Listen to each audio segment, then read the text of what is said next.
Assalamualaikum warahmatullahi wabarakatuh. Untuk pertemuan kedua ini kita masuk ke modul 10 yaitu tentang uji non-parametrik.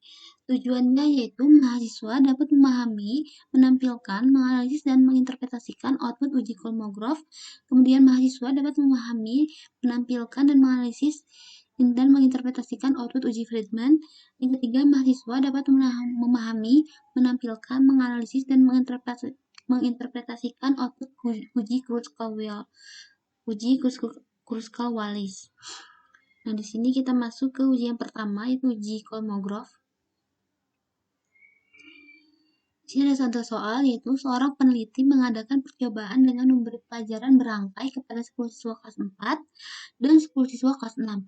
Hal utama yang diamati peneliti tersebut adalah kecenderungan untuk mengingat dengan lebih efisien separuh rangkaian pertama dari pelajaran yang diberikan. Dengan dugaan kelompok kelas 6 akan lebih sedikit melakukan kesalahan dibandingkan dengan kelas 4. Presentasi jumlah kesalahan untuk masing-masing kelompok kelas adalah sebagai berikut. Jadi di sini ada kelas 4 dan kelas 6 dengan presentasi kesalahan yaitu sebagai berikut ya. Nah, kita akan buat uji kolmografnya. Sebelum melakukan uji kolmograf, kita harus buat hipotesis terlebih dahulu. Hipotesis itu ada dua, itu hipotesis 0 dan hipotesis alternatif atau hipotesis H1. Di sini H0-nya adalah tidak terdapat perbedaan persentase kesalahan yang dilakukan oleh kelas 4 dan kelas 6, sedangkan untuk H1-nya adalah persentase kesalahan kelas 4 lebih besar dibandingkan dengan persentase kesalahan kelas 6.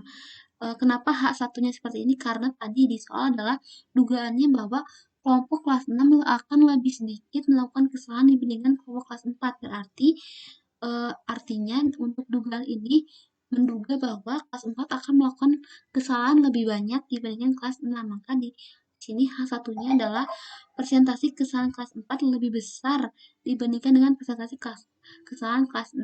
Jadi untuk H1-nya ini disesuaikan dengan dugaan di soalnya. Untuk H0-nya ini adalah yaitu tidak terdapat perbedaan antara kelompok kelas 4 dan kelompok kelas 6. Setelah membuat hipotesis, maka kita masuk ke SPSS. Nah, untuk SPSS-nya seperti biasa, sebelum kita menginputkan data di SPSS ini, kita harus ke variabel view terlebih dahulu. Untuk variabel view-nya ini ada dua, yaitu ada kelompok kelas dan jumlah presentasi kesalahannya. Di sini kita beri namanya pertama adalah kelas, kemudian labelnya adalah kelompok kelas. Jadi untuk variabel pertama adalah variabel kelompok kelas, kemudian ini measure-nya itu scale saja. Kemudian di sini untuk yang variabel yang kedua adalah salah atau presentasi kesalahan yang dilakukan. Desimalnya kita buat 1 ya, karena di sini tadi kita lihat di soal adalah desimalnya adalah 1 ya, semuanya di belakang komanya hanya ada 1. Kemudian mesinnya scale juga. Nah, kita masuk ke data view. Maka untuk menginputkan data view-nya, kita untuk yang di variabel kelas ini, kita masukkan dulu kelompok kelas yang pertama. Kelompok kelas pertama kan adalah kelompok kelas 4, yaitu sebanyak ada 10 siswa. Kemudian setelah 10 siswa, kita masuk ke kelompok kelas yang kedua, itu kelompok kelas 6. Ada sebanyak 10 siswa juga. Jadi kita masukkan dulu kelompok kelas 4, 10 siswa, kemudian masuk ke kelompok kelas 6, 10 siswa juga.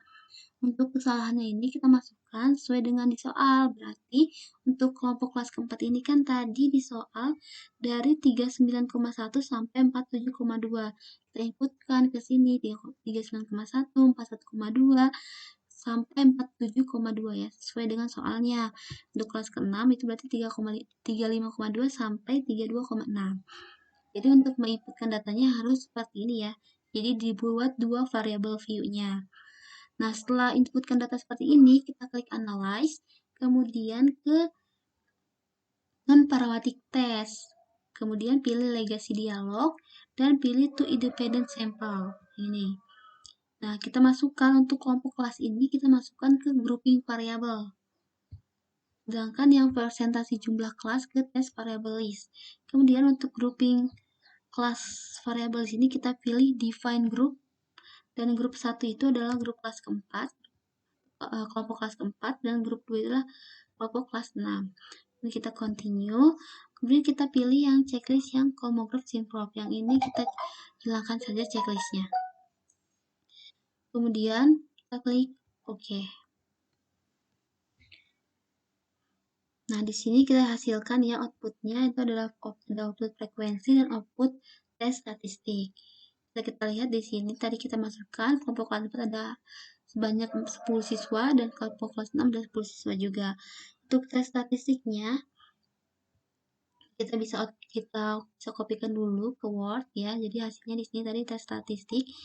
Kita lihat di sini nilai berdasarkan hasil SPSS tersebut nilai selisih ekstrim absolute D yaitu 0,700. Ini kita lihat dari sini. Jadi nilai selisih ekstrim absolute D-nya di sini absolute D ya, karena ini absolute adalah 0,77. Dan berdasarkan nilai asymptot signifikansinya yaitu sebesar 0,015. Kita lihat dari sini asymptot signifikan totalnya itu 0,015. Kemudian apabila kita menggunakan taraf signifikan 0,01, maka kita bandingkan nilai 0,05. Nah, jadi untuk membuat kesimpulan itu, nilai si asymptot signifikan total ini atau bisa disebut dengan nilai p-value, kita bandingkan dengan nilai taraf signifikan ini. Jadi nilai dari asymptot signifikan ini kita bandingkan dengan taraf signifikan. Taraf signifikan ini didapat dari soal. Jadi kalau misalkan di soalnya tidak diketahui taraf signifikannya apa, bisa kita gunakan nilai 0,01 atau 0,05. Itu sudah biasa dilakukan. Jadi untuk taraf signifikan yang biasa digunakan yaitu 0,01 atau 0,05. Karena di sini di soal kan tidak diketahui nih taraf signifikannya berapa. Jadi kita gunakan 0,01 saja. Nah, dengan menggunakan taraf signifikannya kita bandingkan nilai asymptot signifikan ini atau p-value ya, bisa disebut p-value.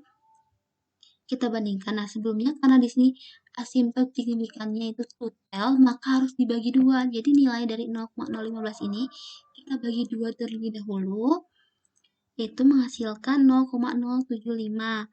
Nah, setelah dihasilkan nilai p-value yang dibagi dua ini 0,075, kita bandingkan dengan taraf signifikannya yaitu 0,01. Berarti kita bandingkan nih 0,075 ini kita bandingkan dengan taraf signifikannya 0,1, maka hasilnya adalah kurang dari 0,007 ini kurang dari 0,01. Keputusannya adalah tolakan 0. Kenapa tolakan 0? Jadi, untuk menentukan kesimpulan di sini, jika p-value kurang dari taraf signifikan, maka tolakan 0 atau terima 1. Nah, jika p-value lebih dari taraf signifikan, maka terima 0 atau tolakan 1.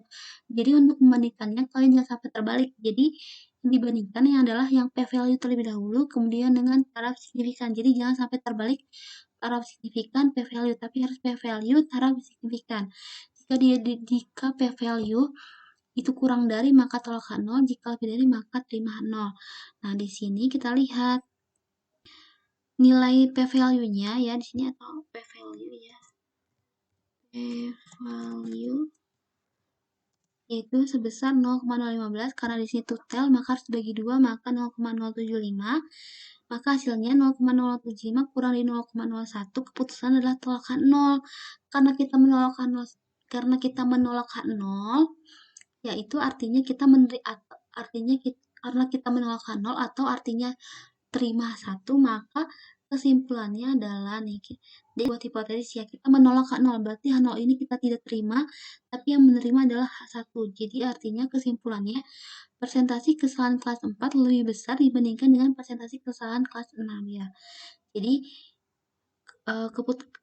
keputusannya itu karena dia kurang dari taraf signifikan, maka dia tolakan 0 yang artinya persentase kesalahan kelas keempat lebih besar dibandingkan dengan persentase kesalahan kelas ke-6.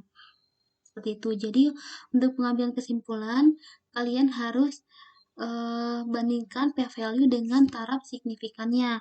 Taraf signifikan ini dihasilkan dari biasanya diketahui di soal. Jika tidak diketahui, maka digunakan 0,01 atau 0,05. Seperti itu ya. Untuk membandingkannya adalah seperti ini.